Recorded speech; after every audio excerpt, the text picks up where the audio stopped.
The BS Report is a free-flowing conversation that occasionally touches on mature subjects. The BS Report. The BS Report with Bill Simmons. Welcome to the BS Report, taping this on a Monday morning in Southern California. It's going to run on a Tuesday, so hopefully there will be no crazy NBA trades or injuries in the next 24 hours. An annual tradition on the BS Report. We don't have a ton of traditions, but one of them is right before the season, Joe House and I go over the over-under win totals of every NBA team. And we go head-to-head, and we try to figure out who's better at figuring out over and under wins, because America cares about that. Gosh darn it. Joe House, how are you? I'm excellent. America should care because all we do is give out winners. We like to make money for the American public, at least those that care about wagering on NBA win totals. Last year wasn't a great year for us, if I remember correctly. So this is interesting, right? I went back, as I do every year, and took a look. You had a pretty good year. You went 19, 10, and 1. Oh. That's a lot of winners. That's a lot of winners. That's pretty high. That's pretty high. I ended up 16, 13, and 1 because we disagreed on 4, and you were better on the disagreements this year. Oh, so I won last year. You won, yeah. I had won the 2 previous years, and you won last year. And 19 wins is nothing to sneeze at. The reason that we had a bad taste in our mouth about last year is because we did 2 dumb things. One dumb thing we did was give 8 of our selections lock status. So 8 is too many.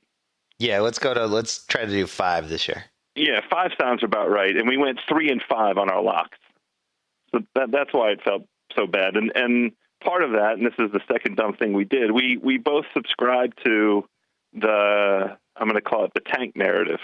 I'm sure there's some better way to describe it, but we both were looking at teams like Phoenix, like Philly, and looking at their rosters and saying, look, they're poised to have historically bad seasons, and we took locks on the under for those teams. We also believed in Derrick Rose, his knee, and that was a mistake too. Yeah, you know what I'm not going to do this year is believe in people coming back off devastating injuries. That's not happening this year. Me either. Let's go with the Eastern Conference first. Let's do it. We'll go in alphabetical order. I'm using the over-under win totals from sportsbook.com, who is not paying for this. We have to use an online betting site, so why not them? Can't they buy us an order of wings at least? No, it's probably like just 2 dudes in the Virgin Islands. Yeah, right. In the Cayman. Mid-20s who are stoned right now, enjoying that we're talking about them. You make a good point. Our first one is actually, I think, headed toward being one of my 5 locks. The Atlanta Hawks, over under 43.5. That seems low. So here's the thing. I love them at 42.5. Did it go up a win? It went up a win, yeah. They've been sort of slowly trending as the season's about to start. I still like them very much, but I don't love them as much as I did. I was prepared coming in today, before looking at today's line, to give them lock status. I'm not going to give them lock status. I think they're going to win either 43 or 44 games. I love the coach, Budenholzer, Mike Budenholzer. Coach Buds. Yeah, Coach Buds. I did not like them dumping Lou Williams in the offseason. I think that seemed like that was a structural thing. Yeah, it was a structural thing. I think I understand. They couldn't figure out how to use him correctly, and I think they just thought it was an addition by subtraction type thing. Yep. They also have the German point guard Schroeder. I think they want him to play a little bit more this year. Clearly, he's the backup to Jeff Teague. So I'm excited to hear his accent this year. Haven't heard him talk yet. Schroeder. I haven't heard him talk either. You know, obviously Detlef's accent and Dirk's accent have brought us so much joy over the years. I'm excited to hear Schroeder. Oh, God. No, you finish. Horford's back, and I was in a salary cap league with Chris Chen last night. We were G-chatting our picks for 4 straight hours as I pretended to watch my kids. And Horford was sitting there for $12 million a year, and it goes round by round, and we just kept looking at him. We kept looking at him, and at some point, we just took him. But I did a little recon before we took him, and it doesn't seem like he's 100% yet. They feel like he's headed that way, but that's, to me, this big swing guy. If they get the Al Horford from 2 years ago, along with the other pieces they have and the coach they have, that's a 46-36 team to me in the East. Yeah. So that sounds like you are taking the over. Over. And over. We're going to disagree. You going right under? out of the box. Because I think they're going to win 43. And the reason I think that is you just gave me the explanation, right? It's a guy coming off a major injury who, missed a significant amount of time last year. He's a great, great player. Yeah. And I really love the way that this team is kind of configured. They went all in on the 3-ball last year. Yeah. How's Horford kind of fit with that kind of a scheme? We don't know because he didn't play with the team as it sort of assumed that identity. So I'm going to take the under, but only because I think they're going to win like exactly 43. I like that team. Celtics 27.5. There's a little action on the over. It's minus 130 on the over, which I thought was interesting. Well, that action is not coming from me. I like the under for the Celtics this year. I'm going over for a couple reasons. I think Rondo's going to have a little hop in his step. I really like Marcus Smart. When is he going to have hop in his step? Is he playing in December? Is he going to play in? He said it was a 79% chance that he was going to be there on opening night. That's an actual quote from Rondo an hour ago. 79%, okay. Not 80, not 85, not 75. 79% chance. Very specific about those odds. I like it. Well, he's a Connect 4 guy. He knows about percentages and odds. Sullinger, I think, is going to have a really good year, and the Celts are high on him. They think they just think he's going to put up stats. Jeff Green, they have a professional coach. They have a coach who last year did not tank a single game and who tried to win every single game they played. The only way they tanked was in terms of like resting players, but they actually tried to win all of those games. And I think he's one of those guys that last summer was just sitting there in like some Martha's Vineyard house or whatever, agonizing over what he should have done differently in the Charlotte game in mid-March. Like, he's just one of those guys. I don't think he wants to go 25-57. So I'm going just, I don't feel good about it, but I think they can go 28-54, 29-53. So I'm going over. Yeah. So I'm going under. I'm going to take them right at 27, which is a 2-game improvement over last year. The most curious signing in the offseason to me, the acquisition of Evan Turner. You know what? I just changed my mind. I'm going under. I'm being a total homer. We're going to suck. Who am I kidding? Just like that. All I had to do was say Evan Turner, and that turned you to under. We have 19 guys who can't shoot. It's a whole team of dudes who can't shoot. We could put out any combination of guards who can't make a shot from more than 15 feet more than 35% of the time. The main reason I like the under for Boston is because they have a lot of trade assets, right? We don't know what this team is going to end up being next month, 2 months from now, 3 months from now. It's a great point. All those bets belong somewhere else. I would go over if you told me Rondo and Jeff Green were on this team for the entire season. I don't think Jeff Green will be on this team, and I don't think Rondo will be on this team. I think if anything, it makes more sense to trade one or both of those guys to bottom out one more year. You have all those Brooklyn picks coming. Brook Lopez is already having foot pain. Like, those Brooklyn picks are going to remake this entire franchise. For sure. Incredible. We're not talking ourselves into an under for Boston, but that's an under. Yeah, I don't feel great either way, but I think that's an under. It's not a lock. It's an under. Brooklyn's 42, which seems low. Yeah, it feels like exactly the number, right? They're a 42 or 43 or 44 win team. Well, weren't they from January 1st on last year? They were one of the best teams in the league for the rest of the season for 4 months. Right. So I think they were like 15 games over 500 from January 1st on, something like that. the catalyst for that was Sean Livingston, right? Wasn't he a really important part of them going small and having the success they had? That's a problem because their two best players during that entire stretch were Sean Livingston and Paul Pierce. Neither of them were employed by the Brooklyn Nets. Yep.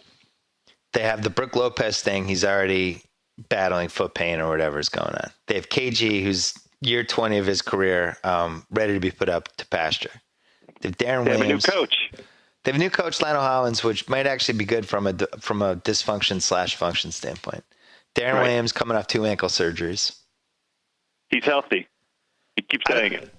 I don't know what to make of this over because it does feel like I certainly wouldn't bet it one way or the other, but it does feel like they'll be somewhere between 40 and 44, 45 wins. But, they added – I think they're going to be in okay shape replacing Pierce. Yeah. I like Teletovic. I think one of the Bogdanoviches, whichever Bogdanovich they ended up with, that guys might be able to play. Bojan, no, he's not the one. He's the one that can play. He averaged over 21 points in the FIBA Cup. Right, that guy's good. Yeah, he can play. Yeah, I like the over for Brooklyn. Yeah, I think 40. Just because 43 feels good, doesn't it? Yeah, 43-39, 44 and 38, somewhere in there. We're taking the over on Brooklyn. And they were a shockingly decent home team last year. They had one more. Hold on, they had one more signing I liked. They had a Jared Jack. Jared Jack's going to help them. He can help them. I mean, he's not, can he sort of fill the Sean Livingston role? He could do 70% of it. I always thought he was a little overrated, but at least from a leadership standpoint, all that stuff. And I do think Lionel Hollins is going to be an improvement on Jason Kidd. All right, so we'll go with a half-assed over for them, I think. Half-assed over, yeah. The Hornets of Charlotte. Yeah. I like this team. And I think they have a trade to make, and I think that has to factor in. Their over under 44.5 wins. Yeah. They added Lance Stevenson, Cody Zeller in year 2, Kemba Walker in a contract year. He feels a little breakout-ish. Big Al's back. They're going to get Michael Kidd Gilchrist can shoot, right? Isn't that every report? He can shoot now. Allegedly. They're going to get the Zeller-Vonleh combo, young legs off the bench. And I do feel like they have a trade to make, whether it's David West, whether they can run it out Horford. You get Jeff Green. There's people out there in their salary range, in the right salary range for them. They can add another piece. I think this team ends up in the 47, 48 range. Great coach too, right?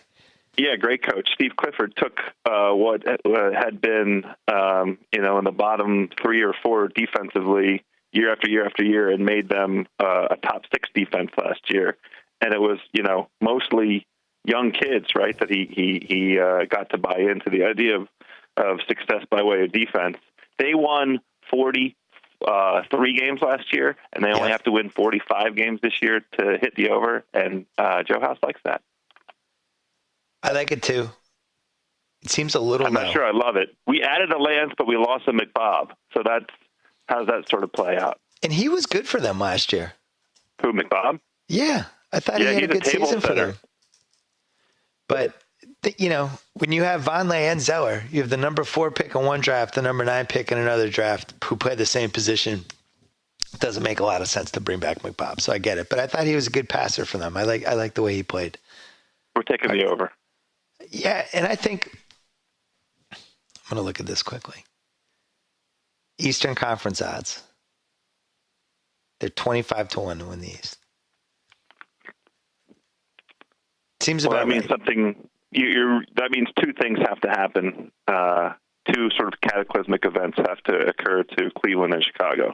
Yeah, for them to leap ahead of those 2. And I'm not even sure that they're better than Toronto yet. I think they have a chance to be this year's Toronto. The team that we didn't totally expect to be kind of a pseudo contender. But they're a pseudo contender. Wins is pretty competitive. Well, look at how many teams in the East just aren't going to give a crap. I'm going to look this up right now. The Celtics will not give a crap. The Celtics will try to give a crap, but ultimately won't be able to. Philadelphia is going to be horrific. Yes. Orlando's still a year away. Right. Milwaukee is still a year away, and they have too many guys, and that's going to be a cluster F. Yes. And I don't think the Knicks are going to be very good. We're getting to them. Yeah, I don't think the Knicks are going to be good, and Indiana's the other team that and Indiana's going to be horrible. So they have 6 below 500 or worse teams in that conference. Yes, yeah. So I think that factors in. So that's 6 teams. 6 teams, that's a lot. I mean, the West only has 3 teams that we know are going to stink. Do you want to name them? Oh, I mean, it's Orlando, Philly, and I'm talking about the West. The West. The 3 teams. That's the Lakers, Utah, and Sacramento. Sacramento, right? And Utah might actually be a little frisky this year. We're going to get to them in a second. Yeah, I like Utah. All right, so we're going over for Charlotte. Chicago's 55.5. Seems high. What do you think?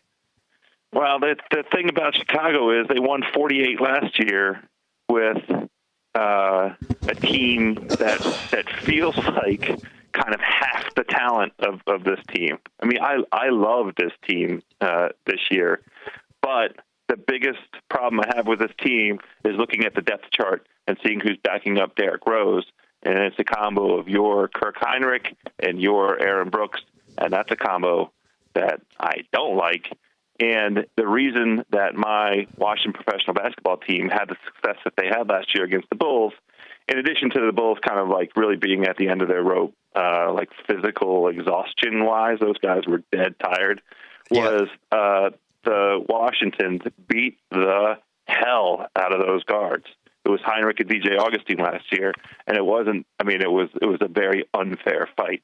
So if you subscribe to the theory that D Rose is not going to be playing for this basketball team come playoff time, then you like the under. I'm going under. I don't feel good about it though. I just think there's too many variables with this team. Like, put it this way, they're not going to go 62-20 or 61-21, any of that stuff. So if for them to have a successful year, they're going to be in the high 50s. But if anything goes wrong, they're under that under. So I'm taking the over. Okay. Because I just think that Powell, Mirotic, and McDermott, plus Tibbs, it makes them so hard for the rest of the East. That front court is so good. It's such a tough thing for the rest of the East, with the exception of Detroit, maybe, to deal with. That I just think they're going to roll to 50, and then we're kind of quibbling over, what the rest of 6 or 7 wins that come down to Derrick Rose's effectiveness. So I like the over. I'm going to plant this seed in your head. Tibbs now having to worry about Gasol, Gibson, and Noah what to do in crunch time every game. Last year was easy because you just told Carlos Boozer, no matter what you're doing, I'm taking you out in the fourth. And that's just the way it's going to go. Powell had a quote last week that I thought was interesting. It was some piece in the Chicago newspaper, and he was just like, I didn't come here to sit on the bench in the fourth quarter. Threw it out there. All right, well, if he's not sitting on the bench in the fourth quarter, that means Taj Gibson's sitting on the bench. And I want Taj Gibson and Noah as my crunch time big guys. That's my best defensive team. The Bulls are going to win with defense. So now you're telling me, well, Powell thinks he's going to be playing at the end. I don't like where that's going, and I'm also a little concerned about Derrick Rose 3 years after winning the MVP, having to now go into this. I'm not going to look for my own offense as much. I'm here to, slash and kick, shoot from the outside, kind of save my body a little more, get everyone else involved. I'm not sure he's that type of player. Yeah, I don't have anything to rebut those points with. I just think they're going to be eight wins better than last year. That's all. It's a good one. I certainly wouldn't bet on it either way, because I think anyone who bets on what's going to happen with this Bulls team has a gambling problem. You do not have a gambling problem if you bet on this next team, the Cleveland Cavaliers, over under 58.5. Yeah. I cannot imagine them losing more than 3 or 4 games at home this season. They will be. Well, they went 39-2 in 2009 at home. Uh-huh. I like this team more than that 2009 team. I can tell you that. So do I. So let's say they go 37-4 at home, 36-5. They play slightly better than 500 on the road. They get to 59 wins. So here's the thing that gives me pause. There was only 2 teams in the NBA last year that had 59 wins or better. Yep. And that was OKC and San Antonio. Right. The Miami Heat, who, you would look at when they assembled themselves 4 years ago, won 54 games, 66 games, and extrapolated 57 games, and then 58 games last year. And I think that this Cleveland team is going to take just a little while to get, kind of the optimal chemistry, right? New coach, okay. A bunch of dudes that haven't played together, the very best basketball player on the planet. But I just think they're going to drop a handful at the beginning of the season that are going to ultimately keep them from winning that, hitting that 60 number. I think they're going to win exactly 58. Okay. Congratulations. So I'm taking the under by a half game. Congratulations. You just bet against LeBron James. Well, if you took the over on any of those previous Miami seasons, you lost. He won 58 games last year, and Wade played 2/3 of the season last year, and they won 58 games with one of the worst supporting casts, probably the worst supporting cast he's had in the last 7 years. They won 58. I don't see anyone beating them at home this year unless somebody's injured or unless it's just a great team playing really well. I think every one of these, I said this on the TV show last week, every one of these home games, I just feel like is going to be an event. Well, I'm not rooting for them to lose games. I want them to win. I'm excited. Because I love what they've done. I'm excited to see this assembly. I'm excited to go against you on this. Well, I mean, here's the thing, right? Not only are we welcoming back the LBJ to Cleveland, but there's another welcome back, and that's to none other than Brendan Haywood back in the league, the B-Wiz back in the NBA, the backup center to Anderson Varejao. I'm sticking with my 58. I like my 58. Come on, Tristan Thompson's the backup. Rich Paul just may or may not have planted a nice little story in one of those Cleveland papers over the weekend about how Tristan Thompson's the Horace Grant of this team. Oh, okay. It was great. Yeah, it was really funny. We're in a bad pace right now. I'm going over for Cleveland. Detroit, we can go quickly in this. Over 36. We both love the over. I just don't see Stan Van Gundy going 35-47 ever. Yeah, that team to have a defense in the low 20s last year is just, that's a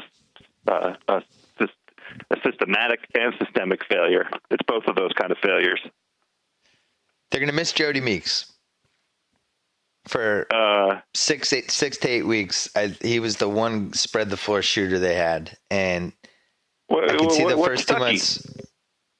No, Stuckey's on Indiana. Stuckey's gone. That's right. I'm sorry. They have so it's a lot of KCP. KCP. Yeah, and Kyle Singler, who I've always kind of secretly liked. He's involved. Luigi De Tomei. They're in a little trouble at the small forward spot. The good news is that's the easiest position to upgrade. I guess Jerebko can play small forward. Well, they're in trouble there. Okay. They're going to go. We both like the over. They'll be in the high 30s. That's going to end up being one of our locks. Golden State, 51.5. Wait. Why are you already? You're right. I switched conferences. You're Indiana, 33.5. Yeah, is the over-under. And my apologies, Indiana. I feel terrible about the Paul George injury. I loved watching him play. You know how I feel about the city of Indianapolis and the state of Indiana. I love it there. I've enjoyed every trip I've ever been. You guys are going to stink this year, and it's just a fact. House? It's just a fact. I mean, what we're looking at is a 23-24 less wins, and I can't come up with an argument for them to win 34 games. It's an atrocious offensive team. And, atrocious. Capital A. Talked about this with Jalen in our Bill and Jalen and boarded preview. We talked about this with Zach Lowe in the league pass rankings. It's really hard for me to believe that Indiana thinks that, or is privately thinking that Just, let's try to win as many games as we can. If there was ever a year to bottom out, to try to get a top 5 pick, maybe to turn David West into an asset, like somebody like, Cody Zeller. This is the year for them to just stink, and nobody would begrudge them anything if they did that. And look, they have, their neighbors right there in Indianapolis have shown them the correct way to do that, right? In between the year that Peyton was hurt was an all-time tankopolis from the Colts, and they got, the best young quarterback in football. Right. You seize the day when this is presented to you. You lost Lance. You lost Paul George. You weren't very good offensively anyway, and now you lost your 2 creators, and I feel bad, but that's just the way it is. Look, here's the thing, Pacer fans. It's a 6-month season. By April, it'll be over, and you're going to get a top 5 lottery pick, and Paul George will come back 100%, and you'll be in great shape. The Miami Heat, 44.5. It's really hard. That's a hard one, I have to tell you. Yeah, I don't like it either. Because I can easily see them winning 45 games. Right. I mean, they have a lot of veteran talent on this team. Even if Dwayne Wade does his, now it's got to be the only way for them to be successful, which is 56 or 57 games in the regular season, kind of max. They still have enough around him. The McBob signing was good. Luol Deng is good. Bosch, as wanting by all indications the mantle of being the team leader. He's got skills. He's an inside-outside guy. I mean, he's not going back to the basket at all, but the problem they have is still point guard. It's just atrocious. They're the worst point guards in the league. They do. LeBron did everything for that team last year, and he had a lot of weaknesses for a lot of guys. Here's my question with Chris Bosh. He's been making a big stink about how he's going to shine. He's a franchise player, all that stuff. Could he get more than 6 rebounds a game? Well, Miami is one of those teams. 2 rebounds a quarter? I listened and enjoyed. Listened to the podcast last week with H-Bob and Zach Lowe and you. H-Bob, I like that. Yeah, H-Bob. It's tough to really assign, rebounding deficiency to a guy like Bosh who faces the basket and shot the most threes of his whole career last year. Yeah. Miami is last year's iteration was a rebound by zone kind of team, right? I mean, they defended into rebounds. The individual guys, nobody on that team smelled anywhere near double-digit rebounds. Well, here's what they lost from last year's team. I just want to put it in perspective for everyone. They lost 27 points a game. They lost 7 rebounds a game and 6.5 assists a game and a steal and a half a game from the best player in the league, who had an unbelievable season, who handled the ball, who was able to play 3 positions, who guarded the other team's best player, who put the second best player on the team, Dwayne Wade, into a situation where he was going against the second best defensive perimeter player that the other team had. So that guy's gone. They lost Ray Allen, who was their best 3-point shooter. 3.75. Actually, LeBron was good too. They lost 3 threes a game between LeBron and Ray Allen. They added Luol Deng, who can't shoot threes. So they're not going to be able to shoot threes nearly as well. They did pick up McBob, though, who was a sneaky good 3-point shooter. Yeah. Let's look. I'm going to look at that. I'm going to look him up, too. McBob.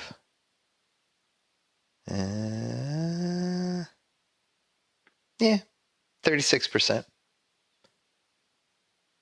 Put it this way. I never watched Josh McRoberts and said to myself, there's going to be a day when LeBron James leaves Miami, and you know who's going to soften the blow? Josh McRoberts.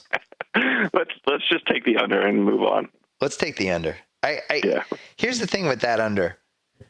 Wade has not proven to anybody that he can play 68 games in a season. Right. And I don't think that team can win if he's not playing. Yeah, well, you don't like Shannon Brown and Reggie Williams? No, I don't like anybody in that team. And I also don't. everyone's talking about how Chris Bosh is going to go back to his Toronto days. His Toronto days were 5-6 years ago. Yeah. He's a year 12 for him. I don't see it. I can't wait to call in LeBatard show once a month and just make fun of that team. Please invite me. He's not going to let you on. He won't have it. He won't. He won't let me on. He'll ban me from the show. They're going to play this on their radio show and mock me. I don't care. You guys had a good run. 4 straight years, and now you're irrelevant. Good luck. Yeah, that's right. All right. The Milwaukee Bucks. Mm-hmm. This seems really low. Really, really low. 24.5. I got trapped. I'm not going to forgive them for last year. They killed us last year. That team on paper. Go ahead. Well, we just had the wrong team. We knew there was going to be some sort of wild card party crasher in the Eastern Conference playoffs, and we picked Milwaukee, and it turned out to be Charlotte. I have no regrets. Yeah. I mean, it took an enormous regression from Larry Sanders and Ilyasova, and Zaza didn't get any run. And Fat O.J. Mayo. Don't forget Fat O.J. Mayo. I know. Fat O.J. Mayo sat on the whole thing and let out a stinky. That's what happened. Put a stinky right on the whole thing. I was reading I'm going to find it. Here's how you know it was a lousy year for O.J. Mayo. Here's the headline for their preseason. USA Today. Slimmer O.J. Mayo kicks off season with Bucks. Oh, great. Congratulations on getting in shape, O.J. You dog. Making $8 million a year. Great. Oh, I'm sorry, everybody. I showed up 20 pounds overweight last year. He should be ashamed of himself. I think that's my number one pet peeve. Not. No, he's not. But that's my number one pet peeve in life as a sports fan, when a professional athlete shows up completely out of shape. That's their only job, is to stay in shape. What other job do you have? The thing that is especially galling for guys like him and Ray Felton, those guys are guards, right? They're not great big guys where it's hard to move weight, right, on and off. You just got to run a little bit, right? Can you run a little? Come on, O.J. Mayo. I think they have too many good players to lose 58 to 60 games, especially in that conference. I mean, and Kidd's going to have something to prove. They have new owners. They have Jabari, who's going to be excellent in spurts. I don't know if he's going to win Rookie of the Year, but he'll have some really good games. Mm-hmm. He'll have games where he has 30. They have a lot of, they have guys who can get hot. Like Mayo can get hot. Chris Middleton can get hot. Sanders can have those games where I have 20 rebounds and 7 blocks. Like, I mean, this is sounding so much like last year. We talked ourselves into it. I'm holding a grudge. I'm taking a grudge under. Oh, I'm taking under from last year. That's my punishment. Well, one of the problems last year was that their coach was awful. Yes, he was. This team's a year away from being interesting, but I also think that they're going to end up in the high 20s. And they remind me of my golf game right now. Actually, you're going to like this analogy. Yeah, you don't want me. You don't want me for 18 holes. I'm going to self-destruct in 3 or 4 of those 18. I just am. I'm going to get a triple bogey or a quadruple bogey. I'm going to hit a ball in the water. It's going to happen. But you want me as your best ball partner. Oh. You want me 5, 6, 7 holes of the 18. Moments of brilliance. Yeah. I'm going to hit 3 great shots, and I'm going to get us a par, and I might even get us a birdie, and I'm going to look awesome for a half hour. Why don't we put this to the test? Let's pair up. Let's go take somebody on. I am a good best ball partner. Who should we challenge? I mean, let's get this going. It's going to happen. But I feel that way about the Bucks. They're going to have nights where they look awful. They're going to get blown out by 30 every once in a while. But they're going to have those best ball games where all of a sudden it's like, oh, the Bucks shot a birdie today. And I think that happens 27 or 28 times. Okay. Well, I'm sticking with my grudge under. Okay. Even after my awesome best ball analogy? It was a great analogy. You made many compelling points. I regret already taking the under, but, what can I say? I'm bitter like that. Knicks over 41. I have no idea what to do with this one. There's a chance this team could just be a train wreck. The J.R. Smith quote the other day about how he's never had to worry about the team over his own offense anymore was an all-timer and made me really wonder where the season is going for them. The thing that's kind of crazy with them is to take the over, you have to believe they're going to be 5 games better than they were last year. And the question I have is, where are those 5 games coming from? I don't. And Derek Fisher, you'd have to say the upgrade of Mike Woodson to Derek Fisher, who we've never seen coach ever. Yeah. And they lost. I didn't think Tyson Chandler had a very good year last year, but he wasn't terrible either. Who is their rim protector?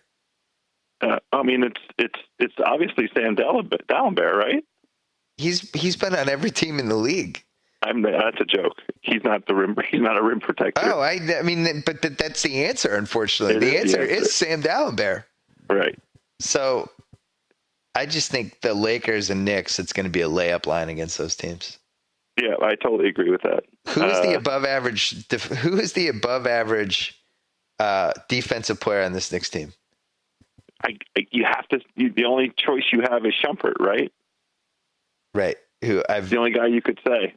Who, if he was on Orlando or Utah or wherever, nobody would have had a single conversation about him ever at any point. He'd just be no different than Alec Burks or a million guys who are in the league. Calderon I've always enjoyed Calderon's game, but you cannot have him on your team if you don't have a backbone behind him defensively. He's one of the worst defensive point guards in the league. And go ahead. He seems like a terrible match for this team's offensive strengths. I like Calderon as a table setting guy, right? I mean, he really flourished with Dirk and with Monte last year. I don't like at all having him try to set the table for Melo. Carmelo takes heat for his defense. It's not as bad as people think. It's not great. He's probably middle of the road. Bargnani is an affront to any defense that's ever been played over the last 100 years. He's just one of the worst. And J.R. Smith kind of intermittently tries on defense. I certainly wouldn't call him a good defensive player. And Amari stopped playing defense 10 years ago. I think this team's going to be awful. Everyone's talking about the triangle. How is this team going to get a stop? 41 seems 5 wins too high to me. It's a possible lock. This is wow. Yeah. It's a possible we might lock. Just talk ourselves into they won 36 games last year, and they're worse. Yeah, they're worse. 36 and 46 last year, and Carmelo's a year older. Let's just call it. It's a lock. I love it. Well, here's why it's not a lock. Here's why it's not a lock. Because what if they trade for Rondo in January? See. What if they trade for Darren Williams, or who the hell knows? Like, who knows what they have? They have $40 million in expiring contracts. Yeah, it's the Knicks, and they don't care about spending money. They're happy they to spend don't. money. That's why, to me, it's not a lock, because I think it's a lock if I knew this was the roster. I don't trust that this is the roster. Great point. Excellent point. Not a lock. Thank you. Are we sticking with the under for now? Oh, hell yeah. I just don't think it's a lock. But I don't know who's on this team in February. That's a good point. Orlando, 27. I don't know what to do with this one. I like the talent on the team. I think Alfred Payton's going to be the rookie of the year. I think they have, now that Ty Corbin is gone, I think they have the worst coach in the league. To take the over, again, you need to come up with 5 wins. And the question is, where are those 5 wins coming from? I'm going under. Say again? I'm going under. I don't think they're interested in winning this year. This team is on this just perpetual let's keep stinking and adding lottery picks plan. And at some point they're going to snap out of it. I don't know what year that's going to be, but it's not going to be this year.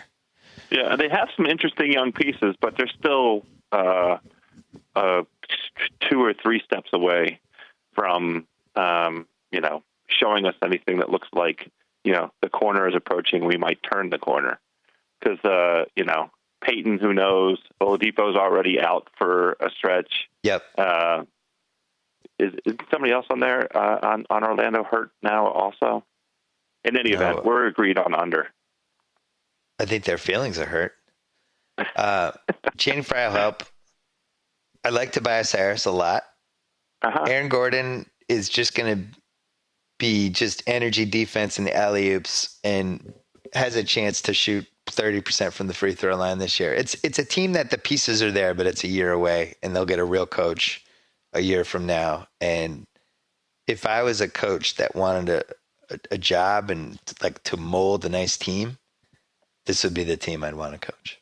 Can we spend 30 seconds on Channing Frye? Yeah.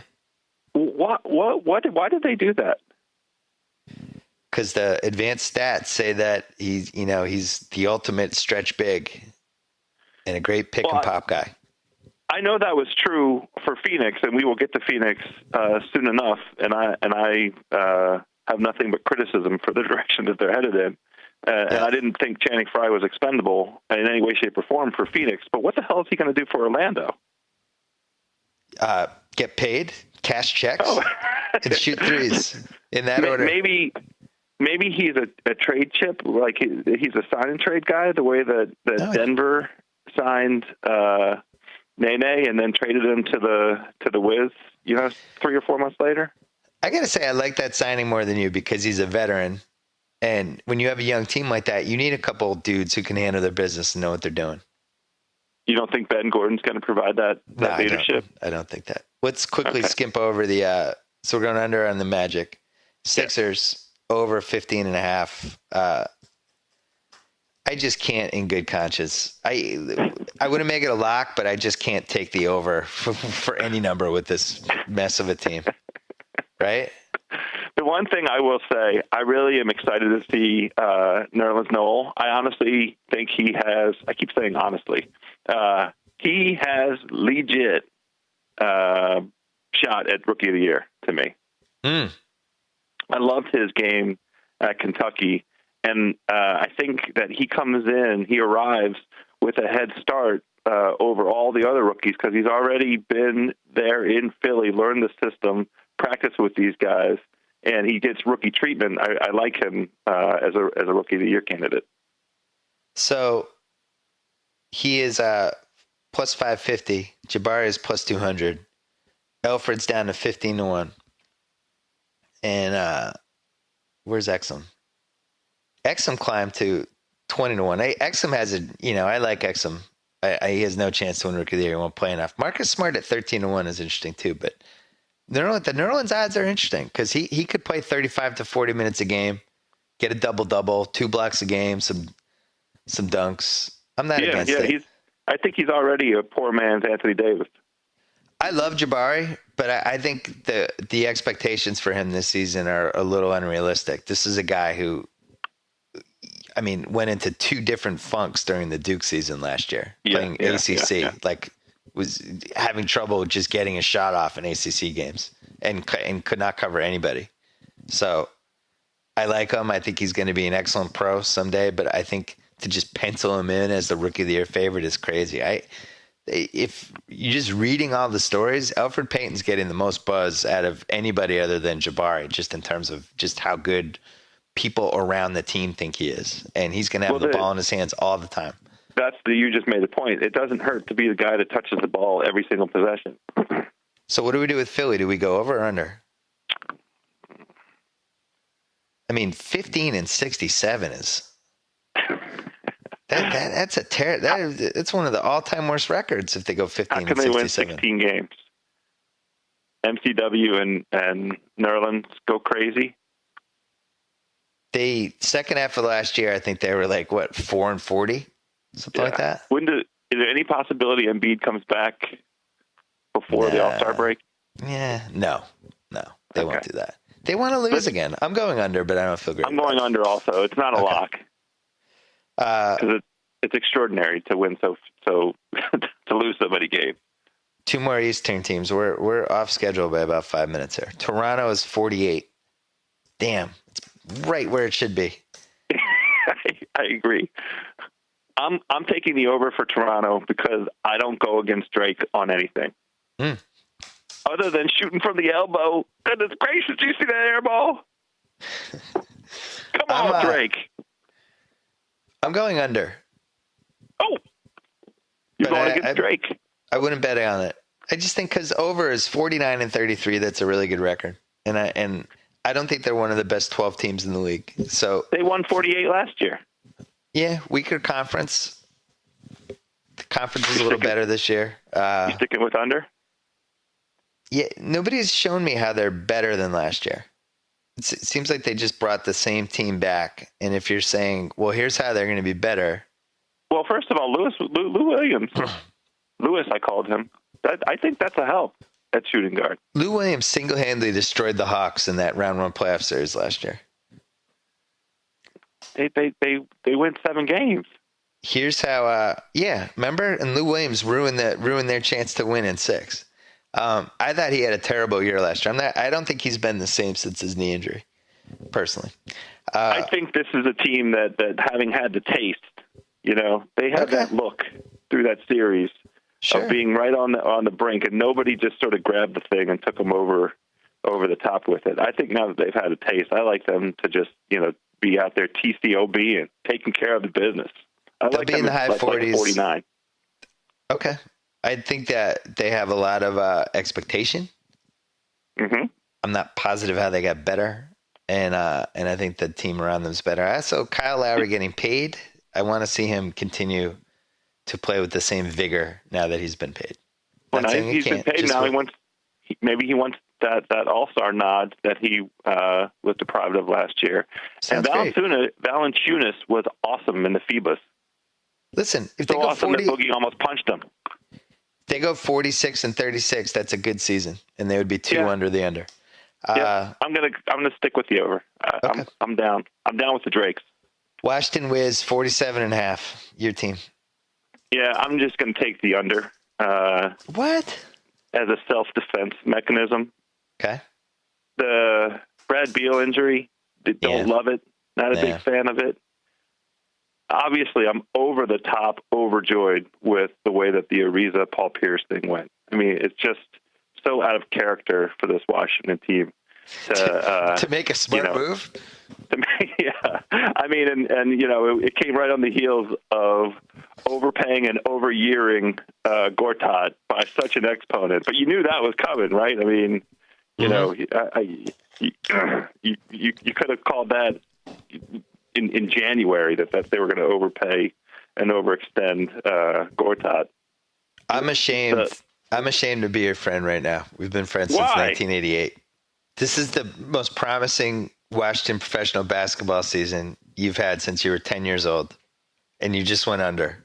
And it wasn't even a huge under. It was 47.5, and you went under anyway.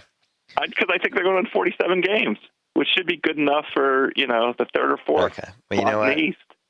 I have the over, and I look forward to throwing it in your face. I just think they're going to be really good. I think they have an identity. I think they're deep. I love the Humphreys and Blair signings. I thought that if those guys are your 9th and 10th men, you're in really good shape. Last year, you're playing Drew Gooden in the last minute of a playoff game. Chris Humphreys was good on the Celtics last year as for what he was. Here's the constraint. They were, and I've been saving the stat, they were the worst team of all of the playoff teams in set plays coming out of a timeout. Wait, so you're throwing the Randy Whitman thing at me? That runs to one person and one person only, right? Yeah. That's my limiting factor. That guy, the Whit face. The Whit face is going to keep him in that 47, 48, 49 tops range. He's your own Ned Yost. It's like you have Ned Yost running your team.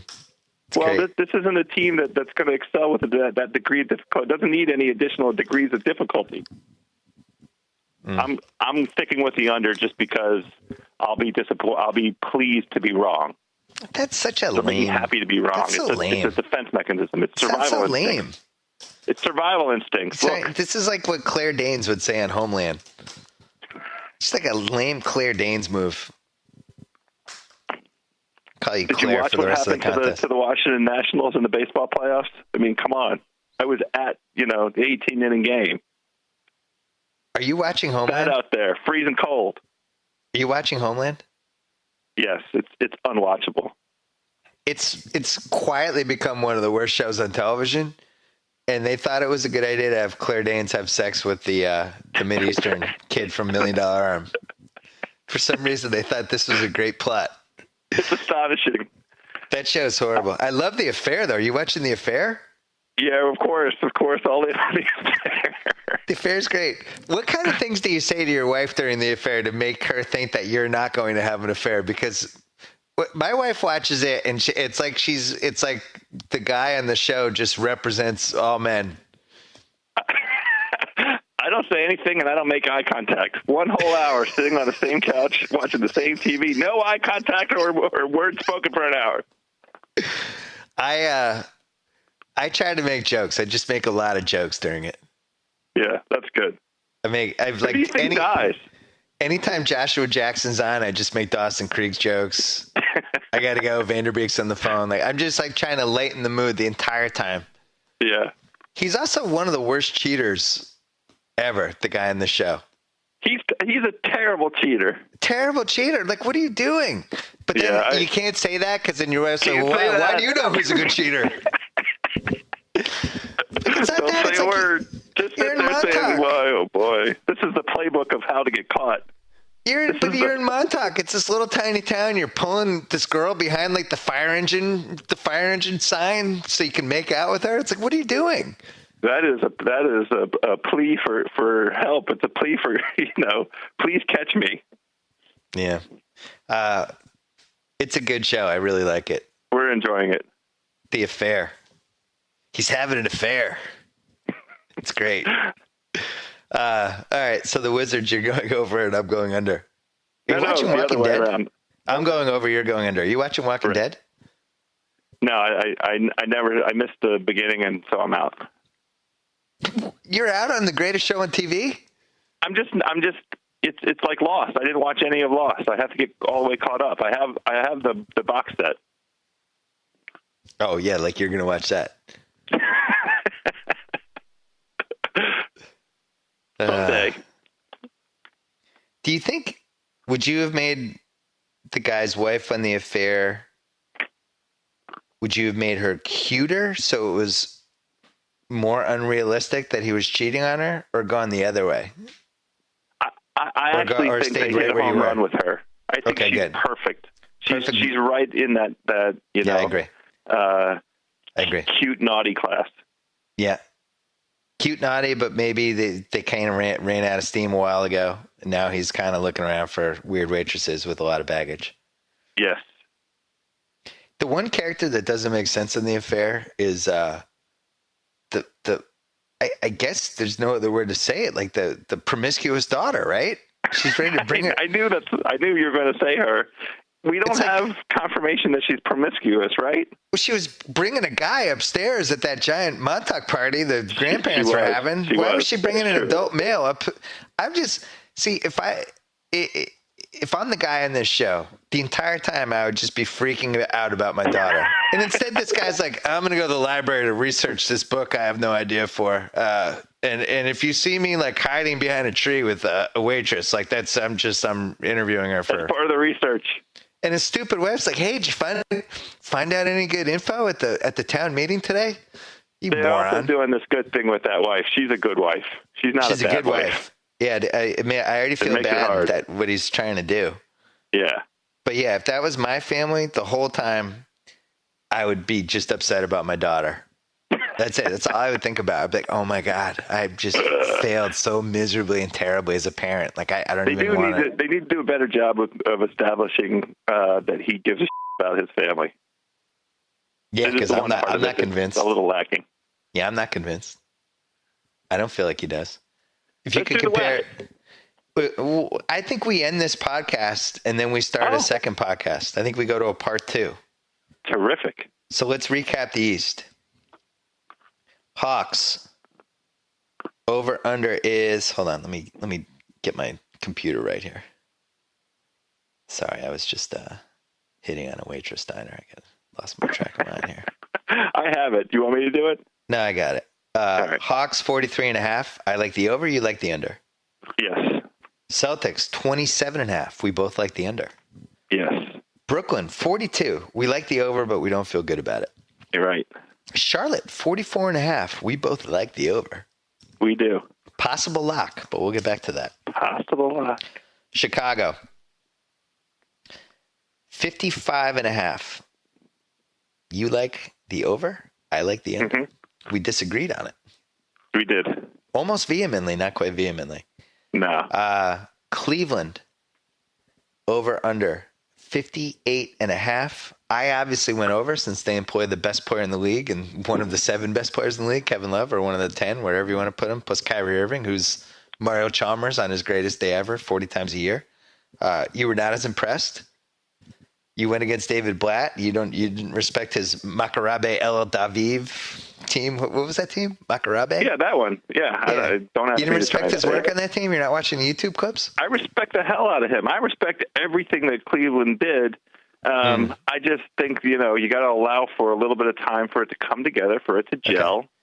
Okay. So I want to see it. I want to see the beautiful bouillabaisse. I want to have a taste of it once it's had an hour or two to cook. Okay. Well, you went under. Yeah. You think they're going to lose at least 24 times, which is ludicrous. I can't wait to go head-to-head with you on that one. They have to play the West, remember. Great. Detroit over 36. We both love it. Yeah. Probable lock for us. Just a blind Stan Van Gundy pick. It's like when Jacoby and I are at lunch and soup of the day. He just goes blind on the soup of the day. Oh. Just plays the percentages that the soup's going to be good because it's the soup of the day. The chef cared enough to be like, hey, I'm making the soup of the day today. I want it to be good. I'm going blind on Stan Van Gundy with over 36. I'm blind on Stan Van Gundy going over 36 also. I'm stunned by this soup thing, and we'll have to save that for another time to talk. The only time I've seen it backfire on Jacoby is the Italian wedding soup. Well, see, here's the thing. It's extremely restaurant specific. Like, you can't just walk into any restaurant and say, give me the soup of the day. I'm not saying he's doing it at like Carl's Jr. Like it's any, decent to better lunch place. He goes blind. That you guys trust otherwise? Yeah. Okay. Well, if you already trust the place, because, what you're having when you have the soup of the day is the leftovers from, whatever they did. They chop up the chicken from the chicken Florentine that they didn't sell out of. Well, that's why if the Italian wedding soup is the soup, it's a backfire of all time backfires. Yeah. That's like, hey, it's the meatballs from 3 days ago. Just sitting in a broth for a while with some vegetables. Minestrone worries me as well. Same principle. We taped House Seats 5. Yeah, House Seats 4 never aired. House Seats 5 was in Austin, Texas this summer. And we're almost done with the cut. That will be premiering in November. Oh, yeah. Wow, I had no idea. Yeah, it's almost done. Harlan's been working on it, like Francis Ford Coppola worked on Godfather 2. It requires that kind of time, love, and attention. So what's our next over-under that we had? Cleveland. Detroit, 36, we did. We love the Indiana under. Yep. Under 33.5. Just total respect to the Indiana fans. We love Indiana basketball. We love Naptown. We do. It's in your best interest not to be good this year, and you need to embrace that. Miami, under 44.5. Possible lock. We'll get back to it. Milwaukee, I have the over at 24.5. You have the under. I do. The grudge under. Knicks under 41. We almost made this a lock, but they're going to make a trade. Orlando, 27. We both have under. Both have under. Philly is 15.5. We both have the under. Toronto, an uneasy under. Toronto 48. I'm under. You're over. Wizards 47.5. I'm over. You're under. So basically, we're going head to head on Toronto and Washington. Fun. And for some reason, lifelong Washington Bullets / Wizards fan Joe House is on the Toronto side. So great on that. Why don't you just move took Drake? There? I choose Drake. It's really Drake versus Wale, and I love Wale, but come on. Well, ironically, you started out at the bottom as a Wizards fan, and now you're here. I can't believe I just laughed at that. So awful. It was my worst joke of the come. Who do you think dies in the affair? I asked you that. I asked you that question. I think it's the guy who owns the. I think it's the guy who owns the diner. Yeah, that was the other candidate. I posed that to my wife. She didn't think so. So now I'm thinking it's Cole. I think the guy Cole? that runs the diner is going to be the main suspect for killing Cole because Cole's in the way of his bowling alley. Who's Cole? Joshua Jackson? Yeah, Joshua Jackson. We don't call him Cole. We call him Pacey. He's always Pacey. He's going to be Pacey for his whole life. I don't care. They can call him Cole on the show. I know him as Pacey. Yeah. All right, so locks. Our possible locks are Charlotte, Detroit, and Indiana. I would rather not have Charlotte as a lock. I am going to stand right there with you. I would rather not. I just rather root for them to be over and not feel like I'm invested in it. So let's just do two locks. We'll do Detroit over 36 and Indiana under 33.5 as our two locks. Great. Does that sound good to you? Yes. We're going to wrap up part one of the BS report. Part two coming up, the Western Conference over-unders with our good buddy Joe House. Joe House, any last World Series thoughts? Game 6 tonight in Kansas City? I've been rooting for the Royals, but I respect the hell out of the Giants. All they do is get it done. I love Hunter Pence. I've come around. Hunter Pence did this chant for the Giants. So the Giants, when they were here in Washington, this story is going to take too long. At the beginning of the series, Tim Hudson said, talent only takes you so far in the playoffs. Sometimes it comes down to what you have between your legs. And that got a little run here in the local Washington press. And then at the end of the series, Hunter Pence went into his locker room and led his team in a chant of, "Do we have big balls?" with Daniel Bryan, "Yes, yes, yes." That's great. So I like the Giants. I thought you were going to say he did the tuck dance like James Gum. I'm glad he didn't do that, although I could see it. He looks like the kind of guy who would do the tuck dance. The Hunter Pence tuck dance. He's comfortable with, do we have big balls? And he's also comfortable with the tuck dance. Hunter Pence. James Gum, the greatest character who never got spun off into his own movie. That's for the best. So we have to finish this Western thing. Maybe we'll put this part one up Tuesday morning, and then we'll tape the other one after. I have the Royals 18-1 to win the World Series. I know. And Ned Yost just basically grabbed into my wallet and just took big wads of $20 bills out of it, and I'll never forgive him. I've been rooting for you. It's as much as it's his fault. I mean, James Shields is just a shell of himself. Yeah, is there a worse nickname than Big Game James? I know people have made that joke, but can we officially retire Big Game James? And can James Worthy sue him? Can James Worthy sue him? If he trademarked it, he should have trademarked it. Big Game James? Come on. Because Worthy really was Big Game James. Shields, not so much. Do something, James Shields. I thought it's funny, watching Game 3 on Friday night, I thought they should have brought Finnegan in for the 6th. Uh-huh. And then they didn't, but they somehow escaped. They won. Game 4, they bring in Finnegan, and he blows the game and changes the series. So maybe Ned Yost is playing with a tougher deck of cards than we realized. Well, he certainly has his own challenges. Baseball is a ridiculous sport. The Royals should have lost that wild card game 5 different times, and now if they just win 2 games at home, they're the World Series champs. So you're complaining? That's an old guy complaint. You don't No, like? it's not an old guy complaint. It's just it is what the sport is at this point. It's totally random. At this point, you just right? Need to get hot for 3 different weeks. than how we grew up. When we grew up, the 162 games mattered. The 162 games do not matter anymore. They don't matter. They barely matter. And what matters is that you have somebody like Bumgarner gets hot for 4 weeks. I mean, he's a great pitcher anyway, but he just lights out right now versus Clayton Kershaw got hot in June, and that did the Dodgers no good, you know? Yeah, the traits that a team needs to be successful in this little tournament format are so radically different from the traits that a team needs to be successful over 162 games. Yeah. And, you're seeing Madison Bumgarner is going to end up pitching, 7 times in 3 weeks, right? Something like that. Yeah. Or 8 times, some crazy number of appearances that's completely out of whack with, how often, the schedule in the regular season. Are the Giants a dynasty to you if they win 3 times in 5 years? Sure. Yes. Yeah, absolutely. I feel like we need a word that is less than dynasty, but is another word that kind of means like a budding dynasty or a pseudo dynasty or like a legacy team. Yeah, something. trying to come up with a word. Like the something that's positive. Yeah, like the the Yankees won 4 in 5 years. And I wouldn't call that a dynasty either. I just think that's a great run. The Patriots won 3 Super Bowls in 4 years. They weren't a dynasty. Yeah.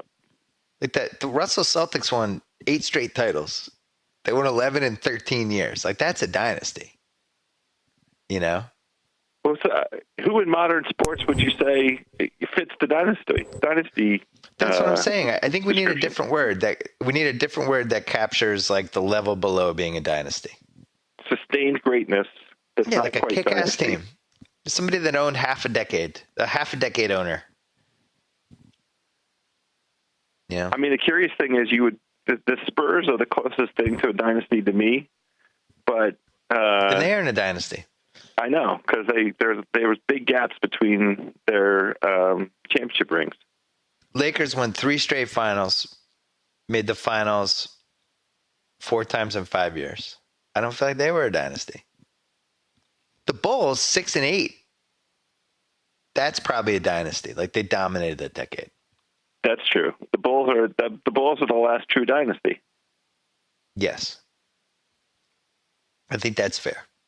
Yeah. So we need some other word. If you care, send us some suggestions. We'll be back with Joe House, NBA Over-Unders, Part 2, the much more interesting Western Conference. Stay tuned for that. Hopefully coming before the start of the NBA season, if not Wednesday morning. Until then, take care. So I get to sign off. Whoa!